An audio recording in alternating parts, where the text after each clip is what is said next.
ভাগ্যের চাকা ঘুরলো এই ছেলেটির। কে এই ছেলে, চিনেন তাকে?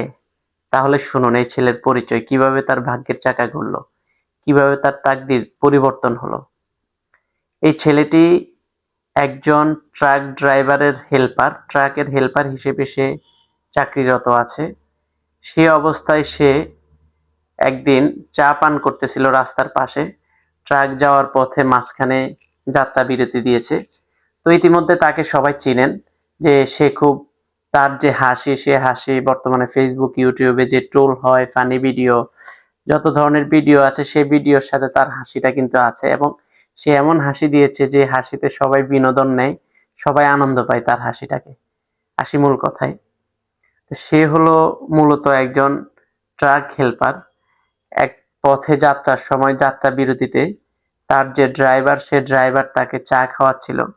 আর একটা কথা, একটা হাসির কথা যখন বলতেছিল, তখন সে এরকম ভাবে হাসিটা দিয়েছে এবং যে ট্রাক ড্রাইভার ছিল সেটা মোবাইলে সে ধারণ করেছে।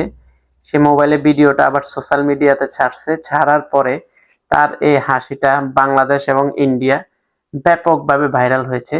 এবং এই হাসিটা পুরোপুরি যে কোনো ভিডিওতে এখন আমরা এই হাসিটা দেখতে পাই, এই পরিচয়টা দেখতে পাই, এই হাসিটা আমরা দেখতে পাই। এখন আসলে কে এই ছেলে?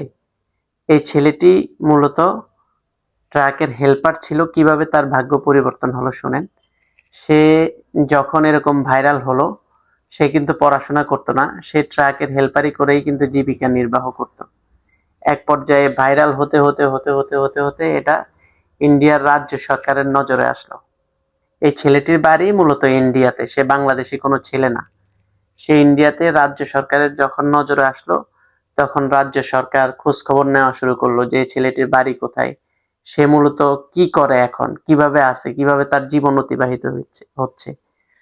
তো একটা পর্যায়ে রাজ্য সরকার খোঁজ খবর নেওয়ার পরে জানতে পারলো যে ছেলেটি ট্রাক হেল্পার, কিন্তু সে কোনো পড়াশোনা করে না, সে কাজ করে জীবিকা নির্বাহ করতেছে।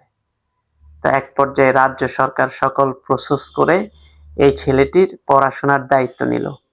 এবং সেই ছেলেটি এখন পড়াশোনাতে সে আবার আগের মতো স্কুলে যাওয়া শুরু করলো। সে আগে স্কুলে যেত না, সে এখানেই থাকতো, এখানেই মালিকের কাছেই থাকতো এবং ট্রাকের হেল্পারি করে সে জীবন নির্বাহ করত।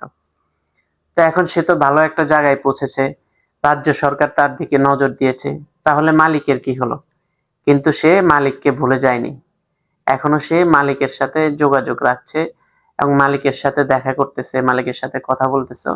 মালিকও সবসময় তার খোঁজ খবর রাখছে এবং মালিকের সাথে সেও কমিউনিকেশন করতেছে যে সে এখন রাজ্য সরকারের নজরে যখন আসছে, সে রাজ্য সরকার তার পড়াশোনার দায়িত্ব নিল, এখন সে যে মালিককে ভুলে যাবে এই কাজটা সে করেনি।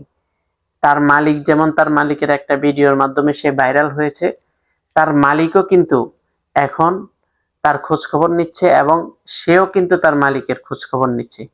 এটা একটা ভালোবাসার বন্ধন, এটা একটা উদাহরণ। আজকালকার যুগে তো কেউ মালিকের উপরে একটু বড় হলে বা ছোট থেকে একটু বড় হলে মালিককে ভুলে যায়, পিছনের ইতিহাস ভুলে যায়, পিছনের কথা ভুলে যায়। এরকমটা হয়ে থাকে আমাদের সমাজে। কিন্তু এই ভাইরাল ছেলে সেটা করেনি। সে তার মালিককে মনে রাখছে এবং এক হাসিতে তার কপাল, তার ভাগ্য, তার তাকদীর চেঞ্জ হয়েছে। এখন সে আবার স্কুলে যাচ্ছে, পড়াশোনা করছে। আশা করি সে সবসময় এরকম হাসি মুখে থাকুক, ভালো থাকুক। আমাদের চ্যানেলটিকে সবাই সাবস্ক্রাইব করে দিবেন নতুন নতুন ভিডিও পাওয়ার জন্য। থ্যাংক ইউ সবাইকে।